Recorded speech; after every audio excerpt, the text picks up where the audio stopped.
Hey folks, well last night was the Season 9 group rounds in Hollywood on American Idol, and I thought they said this was going to be the most intense Hollywood week ever. It's nowhere near as intense as last year. They didn't have nearly the drama. They didn't have nearly the talent. I don't think there were any really standout groups. It was okay to watch, but I don't think it was as good as last year. Of course, they say that every year. It's going to be the most dramatic, the most intense. We have the most talented group ever. And I guess that depends on what your opinion is. It was a little bit all over the place, though. This is always one of my favorite episodes to watch, and it's by far my least favorite to review, because while I'm trying to jot down notes, they're going from one group's drama to the next group's performance to another group's drama, and it's a little bit hard to keep up with. So we're going to start out with the order that they performed in. And if I fail to mention anybody, oh well. The first group to perform was Faith, with Charity Vance, Ashley Rodriguez, and Michelle Delamor. They sang Irreplaceable by Beyonce, and they all sounded great. They kind of botched the end just a little bit, but overall it wasn't bad. Ellen had Charity step forward and then put front and back row through, so all three of them were moving forward to the next round. The next group was Team Awesome. What a lame name. With Michael Lynche, whose wife finally gave birth, I think right before their performance. He coached her through it with his cell phone. Listen, I can't even talk today. I've been up all night. He coached her through it over his cell phone, and so finally he has become a father. Also on Team Awesome is Michael Castro, Tim Urban, and Seth Rollins. They sang Get Ready by the Temptations, and they sounded okay, but why in the world would you pick such an old-fashioned song and pair it with middle school choreography? It certainly didn't make a lasting impression for any of them. Michael Castro and Seth Rollins were eliminated, and Michael Lynche and Tim Urban are moving on. They didn't show Michael Castro's solo, so I'll hold judgment on that, but he is so pretty, isn't he, that Michael Castro? Actually, though, I thought that Tim Urban was the weakest link in that group. But whatever. The next group was Neopolitan, with Liz Rooney, Thaddeus Johnson, Jessica Cunningham, and Paige Miles.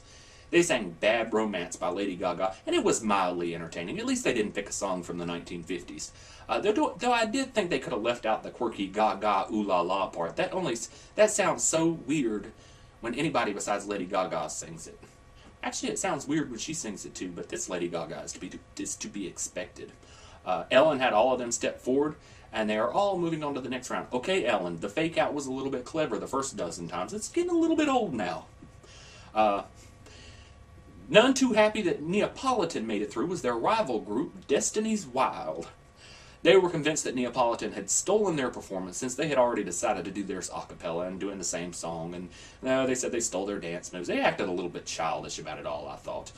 I'm sure they have a very short list of songs to choose from, and you can either do it a cappella or you can have that little keyboard player, and that doesn't really fit that song. So it's really not a stretch that two people would do the same song a cappella. Plus, if another group was trying to imitate what they were doing, they should take that as a vote of confidence that they're actually doing something that people want to see. They had something good going on.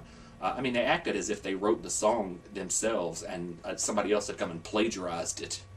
That group consisted of Todrick Hall, Siobahn Magnus, Janell Wheeler, who was wearing this really strange shirt that looked like he was wearing a bra on the outside of his clothes. If you're going to wear a shirt like that, at least have breasts or something to put in it, because it just looks strange without them. Maybe he should have given it to Simon Cowell. Or me. I bet I could fill it out quite nicely right about now. I need to go on a diet. Anyway, and Theri, or Theri, I don't know how to say her name. Apparently she's too good for a last name, though. We haven't heard from her yet. But she had kind of the Rihanna look going on. She's a 20-year-old hairstylist, but I don't even know if she has eyeballs. I don't know how she sees through that hair. I didn't think the singing was all that good. Ellen was right. It was like Cirque du Soleil with everything that we're wearing, and with Todrick doing all those flips, and Jared trying to do the Lady Gaga dance moves, which he miserably failed at. But it's a Lady Gaga song. It's supposed to be over the top, so I thought it was okay. They made it through to the next round. The next group was the Mighty Rangers. Who in the hell makes up these group names? The Mighty Rangers? Like the Mighty Morphin Power Rangers or something? I don't know. They sang Closer with Tori Kelley, who sounded good. Maddie Penrose, who looked like a grasshopper with that green dress and those big oversized green eyeglasses. And she said, we all have to have each other's back, or none of us are going to make it. No, Maddie, have you never watched this show before? Your group doesn't have to be good. You have to be good. I swear, every season we have people that just don't understand the concept of the group rounds. The whole point of the group round is to make sure you can work as a part of a group. And because if you make it to the finals, you're going to have to do the group numbers, you're going to have to work with Ricky Minor in the band, and so you can't fall apart just because your group does. If everybody else around you hits the floor and dies, you should still know your part and do your performance. But apparently she made it through. Mark Labriola, he danced like a clown and forgot his words. I guess he shouldn't have made that decision to go to bed so early. If he'd stayed up and practiced, maybe he would have made it through. And Kimberly Kerbow, she botched her lyrics too, but she looked lovely in her new wig, didn't she? And Danny Jones. So Tori and Maddie made it through to the next round. Mark was in tears, begging for another chance because next year he'll be too old. Well, join the crowd, Mark. Getting old just isn't a barrel of laughs like it used to be when we were kids, is it? It used to be so much fun to get older when we were children. It's not so fun anymore. But as Simon often says, Mark, if it's any consolation, you wouldn't have won anyway. The next group was the Phoenix. They rehearsed in the closet. And Moorea Masa said they're not coming out of the closet until they get it right.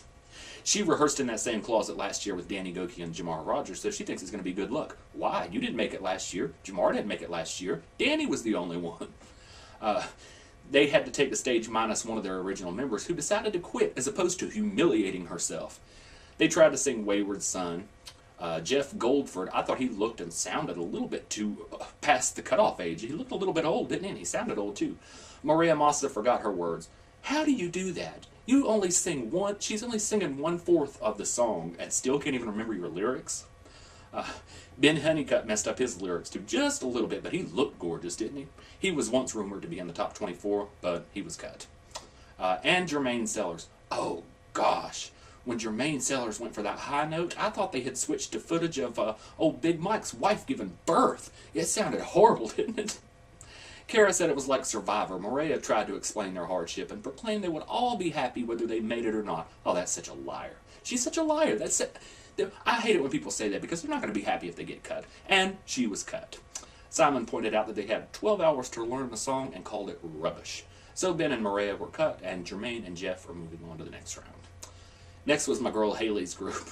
They tried to sing Gwen Stefani's Sweet Escape. Why in the world would you choose a song with all those words? I mean, it's really a tongue twister of a song, and it's more talking than singing, if anything. And they were so all out of sync. It was just all over the place. It's like having your TV and radio on at the same time, and you can't make out anything that anybody's saying.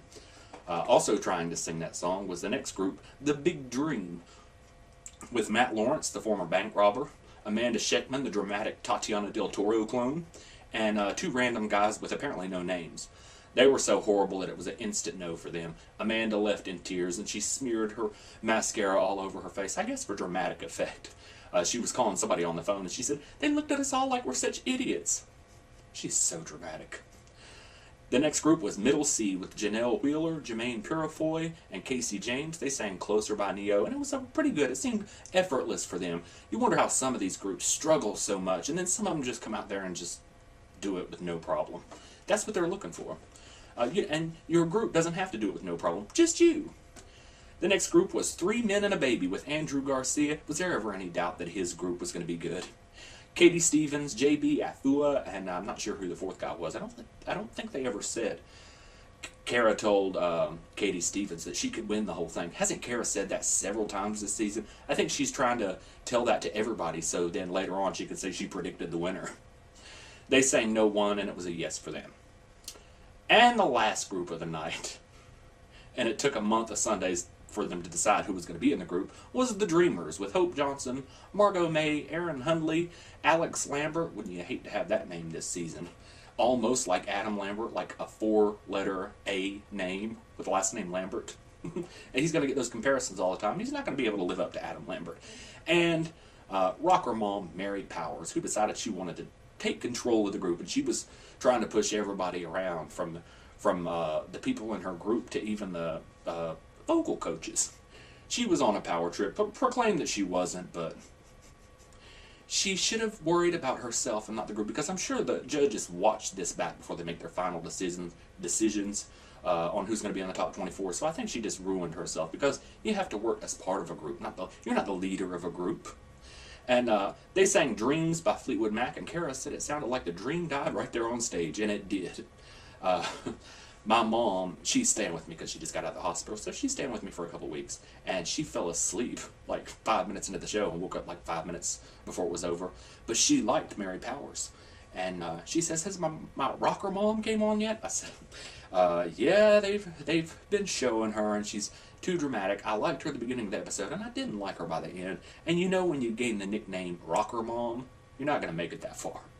So anyway, that was it for the group rounds. And if I left anybody out, oh well. Next week we get the final Hollywood performances, and we get to find out who's in the top 24. I'll see you folks next week.